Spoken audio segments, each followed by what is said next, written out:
বাংলাদেশকে রক্ষা করবে, বাংলাদেশের সীমান্ত রক্ষা করবে, বাংলাদেশের মানুষের নাগরিক অধিকার রক্ষা করবে, বাংলাদেশের আইন ও সংবিধানকে রক্ষা করবে, যেটা দীর্ঘ 53 বছর থেকে শুরু করে বিশেষ করে হাসিনার শাসনে 16 বছরের মাঝে সংবিধানের তো রক্ষা করে নাই হাসিনা সরকার, তার মনের মতো দেশ চালাইছে।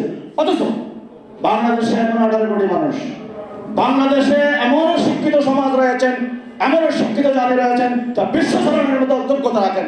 ডক্টর মোহাম্মদ ইউনূস তার মধ্যে অন্যতম। তাই সেজন্য বলবো, আসুন আজকের এই যুদ্ধভাবে আয়োজিত রাষ্ট্র রক্ষায় জাতীয় সরকার গঠনে সকল মতের বর্ণের মানুষকে ঐক্যবদ্ধ হয়ে জাতীয় সরকার গঠন করুন এবং প্রয়োজনে ডক্টর মোহাম্মদ ইউনূস সাহেবকে জাতীয় সরকারের প্রদান করুন এবং দেশ এবং জাতি রক্ষা আমরা সকলে ঐক্যবদ্ধ হই। কি হিন্দু, কি বৌদ্ধ, কি খ্রিস্টান, কি আলেম, কি ওলামা